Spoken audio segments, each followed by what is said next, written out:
দর্শক, ঈদ যাত্রার খবর জানাতে ঢাকা রেল স্টেশন থেকে যুক্ত হচ্ছেন ইউসুফ ভুঁইয়া। ইউসুফ, ঘরমুখ্য মানুষের চাপ কেমন দেখছেন? যারা পরিবারের সঙ্গে দেখা করতে যাচ্ছেন ঢাকা থেকে এবং সেই যাত্রী যারা রয়েছেন সেই যাত্রীরা কিন্তু এই মুহূর্তে আমি কমলাপুর রেল স্টেশন রয়েছে সেখানে কিন্তু উপচে পড়া ভিড় লক্ষ্য করছি এবং সকাল থেকে এখন পর্যন্ত বেশ কয়েকটি ট্রেন কিন্তু ঢাকা থেকে দেশের বিভিন্ন প্রান্তে বিভিন্ন জেলার উদ্দেশ্যে ছেড়ে গিয়েছে এবং এই ট্রেনগুলো এখন পর্যন্ত আমরা যে চিত্র দেখেছি যে কমলাপুর রেল স্টেশনে, সেখানে আমরা দেখেছি যে উত্তরবঙ্গ থেকে শুরু করে দক্ষিণাঞ্চল সব অঞ্চলের যে যাত্রীরা রয়েছেন তারা কিন্তু একে একে আসছেন এবং তাদের যে নির্দিষ্ট টাইম ট্রেনের সেই টাইমের প্রায় 1 ঘন্টা 2 ঘন্টা আগে অনেকে এসে উপস্থিত হচ্ছেন রেল স্টেশনে।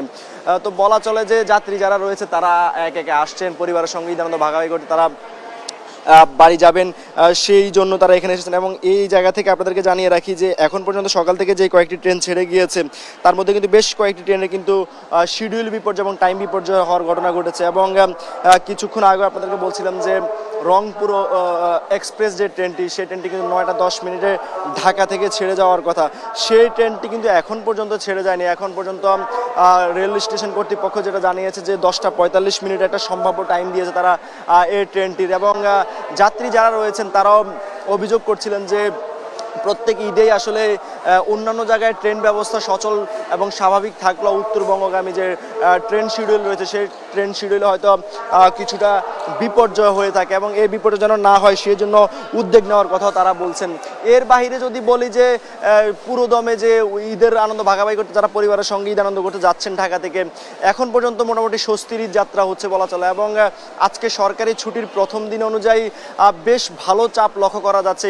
শুধুমাত্র রেল স্টেশনে নয়, ঢাকায় আমরা বিভিন্ন বাস টার্মিনালও দেখেছি যে Sayedabad bus terminal, Kalyanpur bus terminal এবং গাবতলী যে বাস টার্মিনালগুলো রয়েছে সেই টার্মিনালগুলোতেও আমরা দেখেছি যে সেখানেও বেশ ভালো ভিড় রয়েছে যারা যাত্রী রয়েছেন তারা। তো সকাল থেকে এখন পর্যন্ত প্রায় 12 থেকে 13টি ট্রেন ঢাকা থেকে দেশের বিভিন্ন প্রান্তে ছেড়ে গিয়েছে এবং সেই ট্রেনগুলো ঈদ আনন্দ ভাগাভাগি করতে যারা পরিবারের সঙ্গে দেখা করতে যাচ্ছেন তারা উৎসাহ উদ্দীপনা জানিয়েছেন। এই 2-1টি ট্রেনের বিপর্যয় ঘটেছে এখন পর্যন্ত কমলাপুর রেল স্টেশনে। তো এই ছিল কমলাপুর রেল স্টেশন থেকে সবশেষ তথ্য।